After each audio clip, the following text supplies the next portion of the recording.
Lahir di Kampung Mabo, Distrik Agisiga, Kabupaten Intan Jaya, Papua pada tanggal 05 April tahun 1992 dari pasangan Bapak Petrus Pogau dan Mama Nabelau.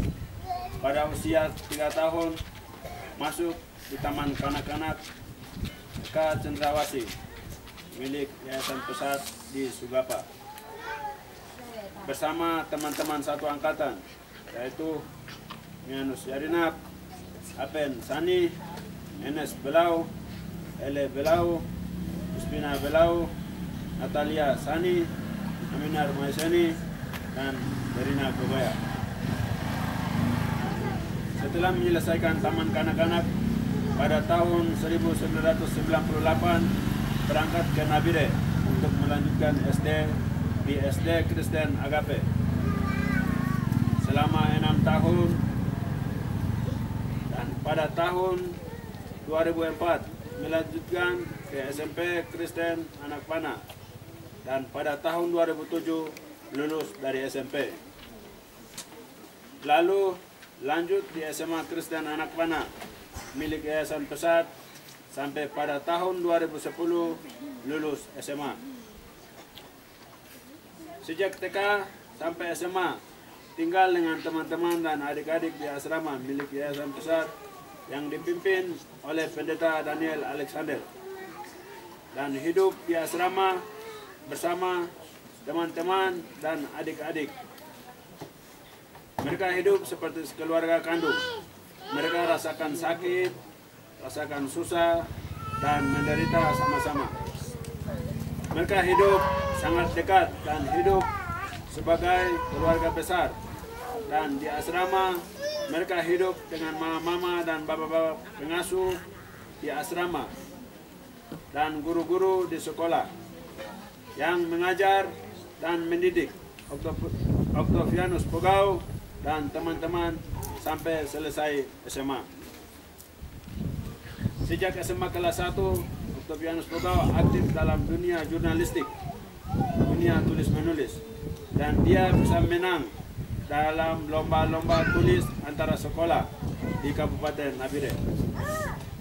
Pada saat itu, tulisannya sudah sering keluar di beberapa media lokal, nasional, bahkan internasional. Melalui tulisan, Okto mulai dikenal oleh media-media di Indonesia dan dunia.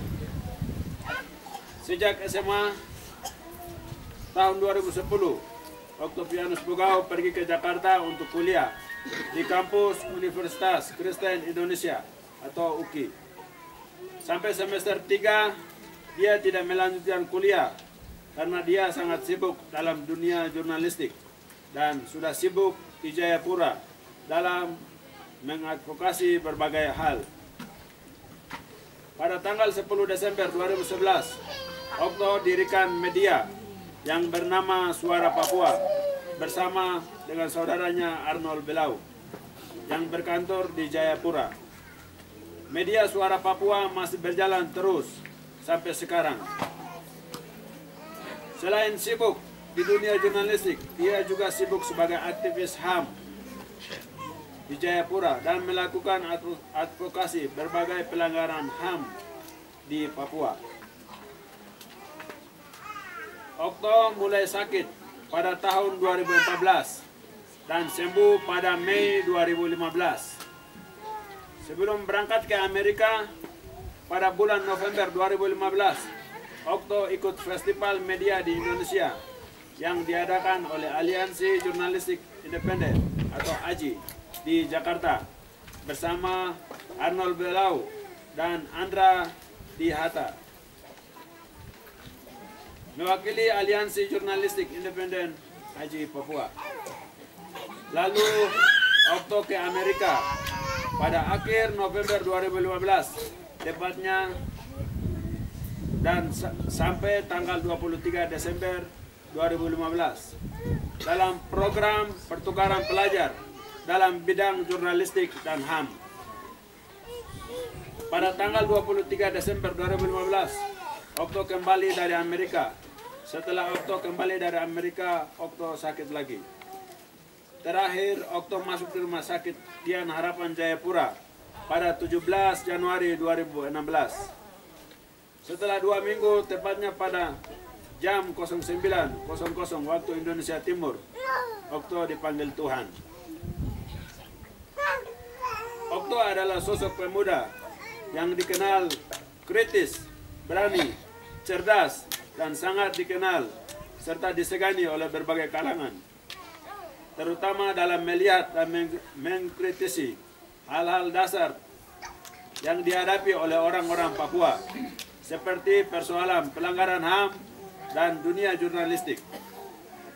Keberanian dan kecerdasan Okto dalam hal ini mengantarkan Okto dikenal oleh masyarakat luas, baik di Papua secara nasional, di Jakarta dan Indonesia maupun dunia internasional. Hingga Okto meninggal, ia sangat tekun dan setia pada pekerjaannya sebagai pekerja dan pembela HAM maupun jurnalistik muda yang cerdas dan sangat kritis dalam kondisi apapun. Okto terus mengadvokasi persoalan pelanggaran HAM dan jurnalistik dengan tekun dan setia. Okto meninggal. Dan selanjutnya, perjuangan dia walaupun dia sudah meninggal, perjuangan dia pasti akan dilanjutkan oleh para kader-kadernya yang sudah ada, yang sudah bersama-sama dia. Walaupun dia sudah meninggal, semangat dia, semangat juang dia, dan kekuatan dari dia akan selalu bersama-sama dengan orang yang akan selalu memperjuangkan HAM dan berjuang di dunia jurnalistik. Semoga kami doakan Tuhan menerima arwahnya di sisi Tuhan yang Maha Kuasa. Sekian riwayat hidup.